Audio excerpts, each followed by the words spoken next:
Hello everyone, this is the weekly Zera Shimshon on the Parashat. This week's Parashat Toldot. We're going to talk about the beracha, the blessing of Yitzchak that gave to Yaakov Avinu, Aleihem Shalom. So, during the whole process of the blessing, Yitzchak tells Yaakov to come closer.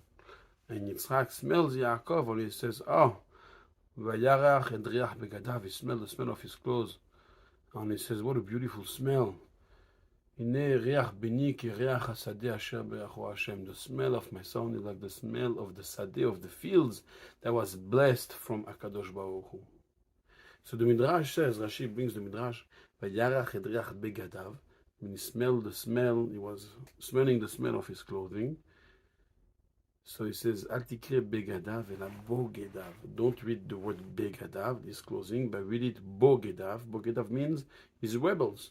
That you can smell the smell of the rebels, the one that are rebellious Jews, and still they smell like the smell of Gan Eden. And then another Midrash says like this, that when you smell, and he said like this, he said, Riach beni ki riach hasadeh asher berechu Hashem, that he saw the Beit HaMikdash being built, and he saw the Beit HaMikdash being destroyed, and he saw the Beit HaMikdash being built again. So this Midrash is very interesting.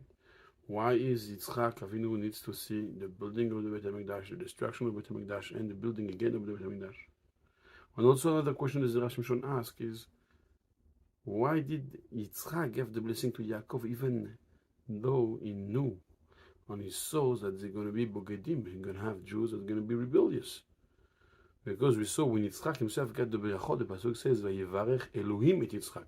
Hashem is the one that blessed Yitzchak. The Rashi says over there in the parasha that Avraham didn't want to give blessing himself to Yitzchak. Why? Because he saw that Esav will come out of him and he will be a rasha, a wicked person. So if Avraham saw that a wicked person will come out of Yitzchak, so he didn't want to give the blessing to Yitzchak. So why is Yitzchak himself gives the blessing to Yaakov, knowing that wicked people will come out from Yaakov as well? So that's the two questions of the Zera Shimshon. So the Zera Shimshon explained to answer the question why, even though we have wicked people in the Jewish nation, he didn't bother Yitzchak to give the blessings to Yaakov. It's because, like we say in the Gemara, two things. First of all, afilu rekanim shebach milim mitzvot karimon. The Gemara says, even though we have a lot of Jews that are ignorant and they're wicked and they don't do nothing, but even the empty ones, the Jews that are empty of Torah and mitzvot, are still full of mitzvot. And also, we said that the poshaim shel Israel and esh shel Gainam sholetim bahem, that even the wicked person of the Jewish nation that are sinning, still the fire of Gainam will not consume them.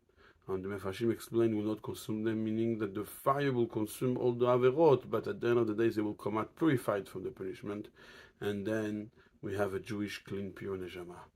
Meaning that Yitzchak understood that there's a big difference between Esav, the wicked, or the Jewish people that are wicked.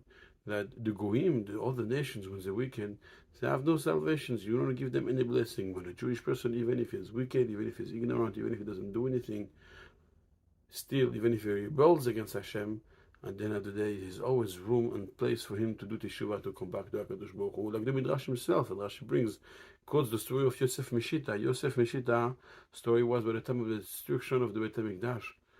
The Romans were very scared. Who was going to come in to start stealing all the gold that was inside the Echal in the temple? People were very scared to come inside the temple. It was a very holy place, and they knew it was dangerous for someone that's impure to come inside. So they asked for a Jew to come in first, so we shall see what happened to him. So they announced, they advertised, whoever goes inside first will be allowed to take for himself whatever he takes out.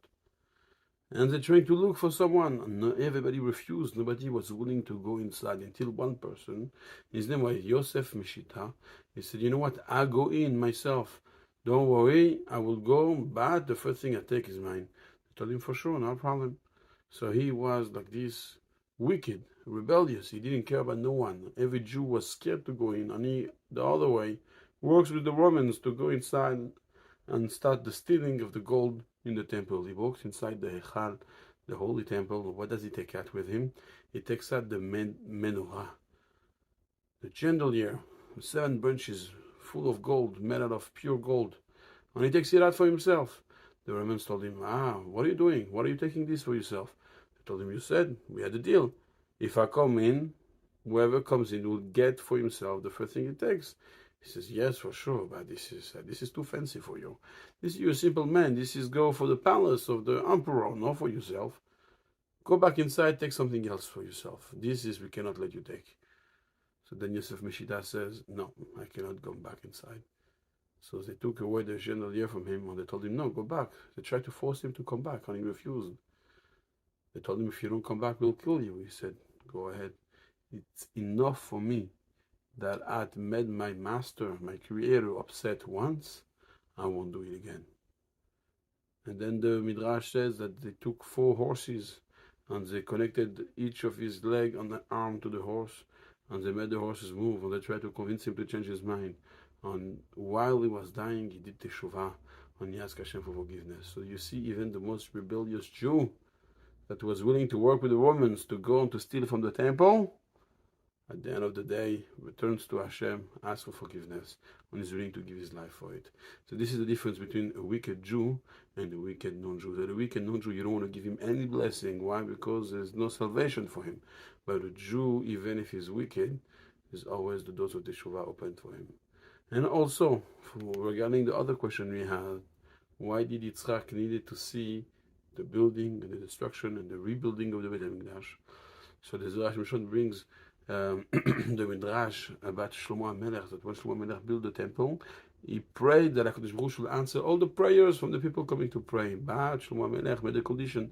He said, Hashem, if let's say somebody comes and he asks for Panasai, he said, Hashem, I want to be a millionaire, I want billions, hundreds of millions of dollars.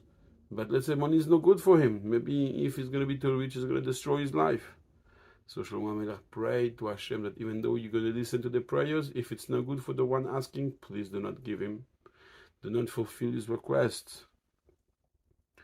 And this is what Yitzchak saw. Yitzchak Avinu saw the building of Beit HaMikdash, that Hashem will listen to our prayers, and will give you everything. And I'm giving now, Yitzchak says to Yaakov, I'm giving you all the blessings. But the same way that Shlomo HaMelech prayed for the building of Beit HaMikdash, that if it's no good for you, then you should not benefit from it. So Yitzchak also prayed that through the generations, if it's not going to be good for the Jewish nation to be so rich and to get so much blessings, then Hashem should not provide.